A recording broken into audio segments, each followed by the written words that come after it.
So let's talk about a presidential Twitter ban, a second impeachment, and a Department of Justice press release that's not worth the paper it's printed on. Because justice matters.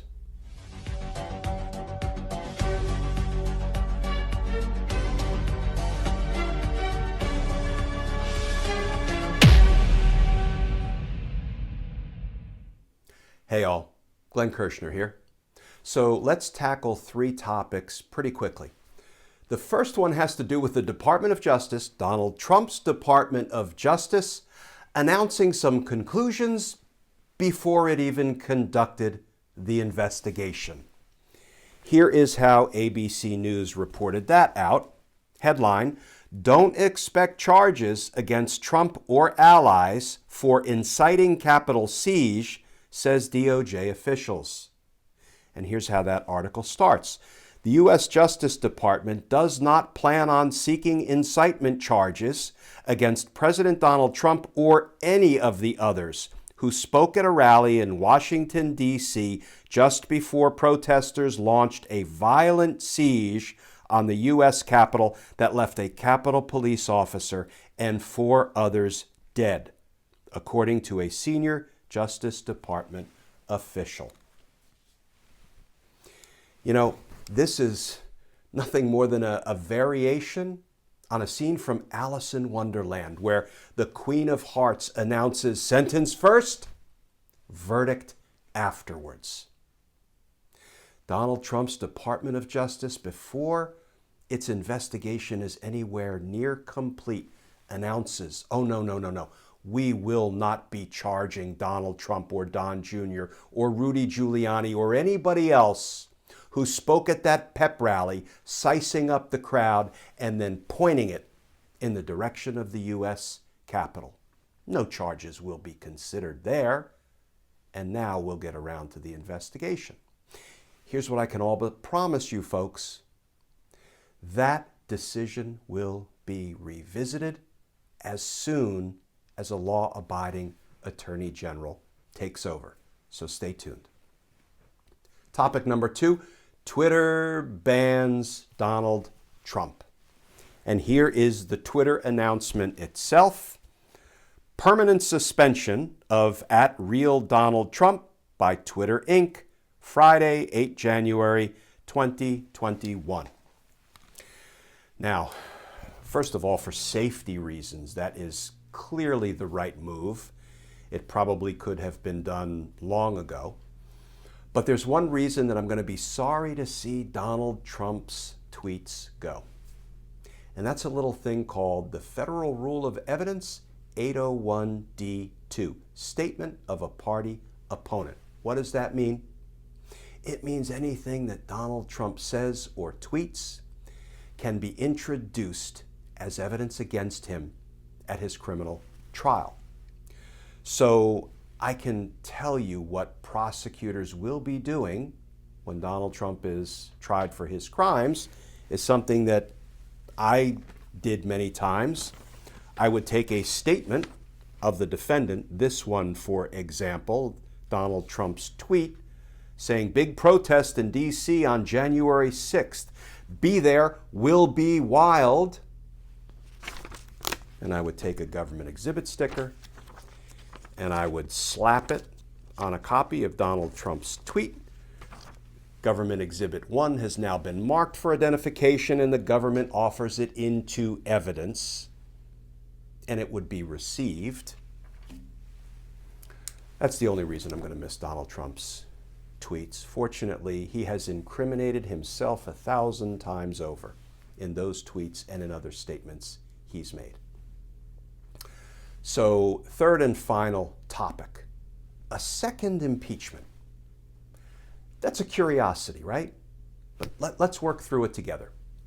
So, I think we all know there's not enough time to both impeach him in the House of Representatives, send the articles of impeachment over to the Senate, and have the Senate conduct a trial and then vote on whether he's guilty or not. And Mitch McConnell has already said that he'll commence the trial if he receives articles of impeachment like maybe on the afternoon of January 20th after Joe Biden is sworn in, or beginning on January 21st.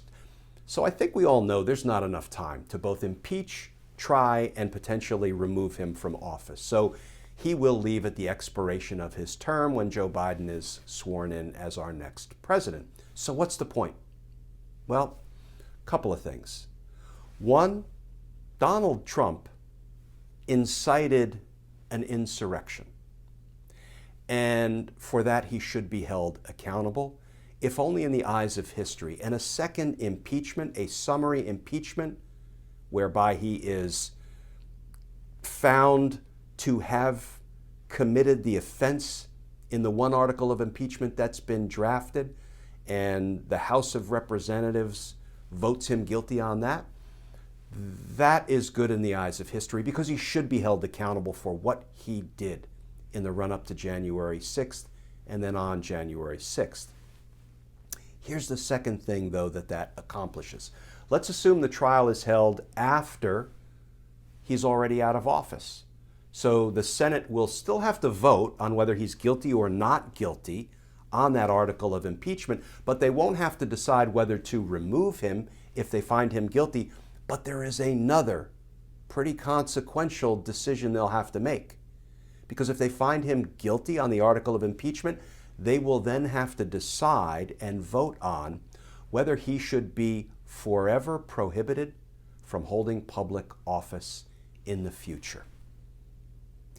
And let's play this out. Let's assume that they vote that Donald Trump should never be permitted to hold public office in the future. We know Donald Trump has already announced he intends to run for president in 2024. That can't happen if the Senate decides that he should be prohibited from holding public office. So you know what the fringe benefit of that is, folks?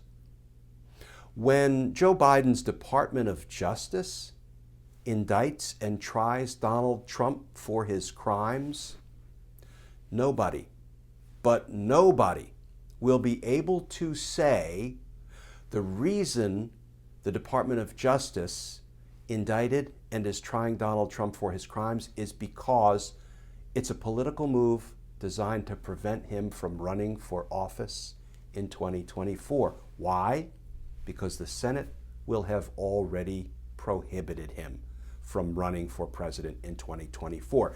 So that will at least blunt the force of that political criticism that could be leveled against the Department of Justice, not if, but when it indicts and tries Donald Trump for his crimes. So I would say preventing Donald Trump from ever seeking or holding office again in the future, if he's impeached a second time and convicted by the Senate, to me, feels like a little bit of justice. And justice matters. As always, folks, thank you for tuning in to these daily videos.